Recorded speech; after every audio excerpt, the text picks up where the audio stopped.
What's going on, everybody? Well, I just got out here. I just figured I'd take like a little look in the logbook and just kind of see what we have. Um, a lot of stuff in here: Cuba, Japan, Northern Ireland, Canary Islands, St. Vincent, Canada, Dominican Republic, Canada, Trinidad, Spain, New Caledonia, Czech Republic, Japan, Gibraltar, Cuba, Ireland, England, Ireland, Uruguay, Ecuador, Bolivia, St. Martin, I think. I don't know. And that's just like how many entries are there on each page? Let's see here. I'm not sure if it says. You can change that in QRZ, but let's see what the next page shows. Belize, Cuba, Dominican Republic, South Africa, Canary Islands, Spain, Madeira, Wales, Austria, France, Hungary, Puerto Rico, Spain, Mexico, St. Vincent, France, Brazil, Japan, Argentina, Canada, Samoa, Japan, South Korea, Venezuela, Canary Islands, Martinique, Japan, Indonesia, a whole bunch of them. Let's see what it shows when we look at the last page. So I think the last page would be like the first contacts that I ever made, which would have been the first ones I logged was with Woody on FM. It doesn't show the frequency. 14648. I have no idea. And then 28380, which was used to be a local frequency for guys in Seattle. Because that's where I was when I got my license back in 2014. 117 2014, and I had to have my license for maybe a couple days. I think I got my license on the 12th. But anyway, yeah, I was looking in here. I was like, maybe I should update my QRZ.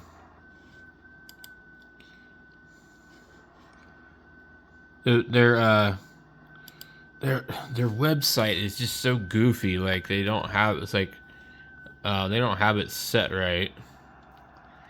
So a lot of times, like everything you post on here, it cuts it off unless you figure out how to like link it up, and then you end up with all these crazy spaces in between their thing.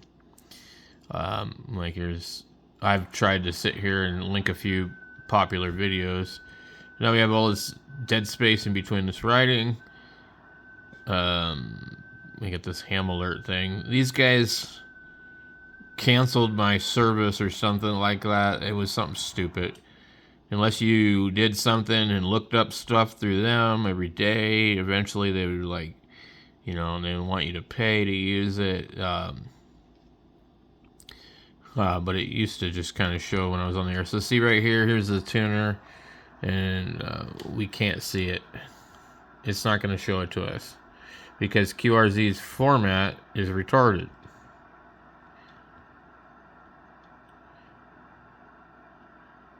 These pictures are quite old. A lot of them.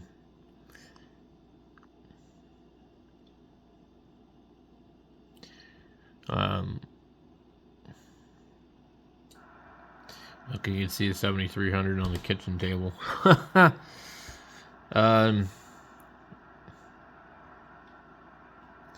most of the radios, though, I still have.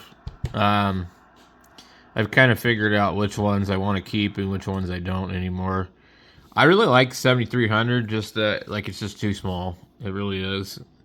I feel the same way about the 710, but there's things about the 7300 that really is much better than the 710. If I could get one for cheap, again, I probably would have one, but I'm not going to pay $800 for a used one, and I'm not going to buy a brand new one. This radio was cool, but pretty useless. It didn't work good on HF. It didn't work good on VHF. It wasn't, even though it was like supposed to be 4 or 5 watts on VHF, you could put a walkie-talkie antenna on it, and it did not do well. This was the TS711A. It's kind of a cool little 25 watt sideband radio. The problem is it's just not enough power. You need 100 watts, you need 50 watts, you know. So then you end up having to drive it with an amplifier, use an amplifier with it. There's actually one on offer up right now. I thought about buying another one, but I got rid of that because I had got a TS2000, which proved to be a piece of crap. So that's my radio station when I was in California. I lived in Shasta Dam, and I had the 751, not an A, just a first generation, and this sweep tube Dentron amplifier, and then this tuner that you see right here. I still have it. And the original 706, which I traded for this radio here. That was really a good radio, and I still have this 102. It's out in the shop. This radio is such a disappointing. Just a piece of crap. Filters after filters after filters. Failure after failure. Here's another really cool radio with some major shortcomings and some problems. And the fact that like they didn't add another digit to the display, and this radio came out in the time period of the 940 and all those other radios that had the extra display. It could have been a great radio. It had a really bunch of cool features. This is like when we picked up the TS or the FT. Oh my God, the SB220. This is back in Washington. This is I bought this radio, this VFO, this speaker, and some other stuff. Not that display, but a Spectronics display for $300 from a guy in Bellingham, Washington, and I actually still have it. And these are pictures from like I think the first time I ever went to Arizona, but and that was in Casa Grande at a rest area. I had a dipole bracket with two 40-meter dipoles. So, yeah, I still have that speaker, that radio. I don't have the VFO. I traded it to my friend Terry, which I should not have. Yeah, that was Junior. He was like, I don't know, maybe 6 months old or less. And I traded this radio to a guy named Alan, and I traded him this radio and my Pro 2 for the 10-tech amplifier, and he told me if I ever wanted to trade back, let's let him know. And I wanted to trade back, and oh no, can't do it. Oh no, and I got that radio paired up with this radio, and if I replace it, I'm gonna have to get rid of it. But I'm dying of cancer, and I got to hang on to all this stuff. He's one of these guys. He's like, I think he's like 90, and he's on his like third or fourth go with cancer, and he's losing weight really bad.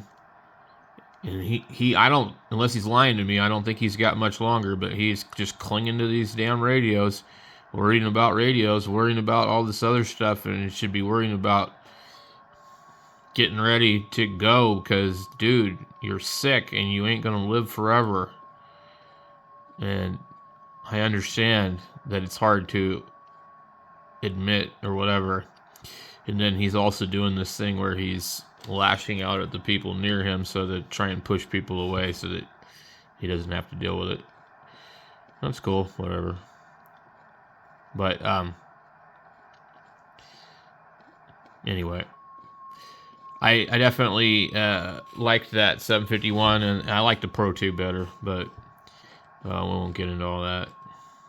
So anyway, I need to fix this page. I need to add some new pictures and do some stuff like that. It's just so hard to manipulate anything on QRZ. There, you know, you go into here and you click edit, and you have to like look at like, Jesus, it's like editing MySpace back in the day. You have to edit the biography, and then you know you're looking at this deal here. But I don't know. I'll get it figured out eventually. So catch you guys later.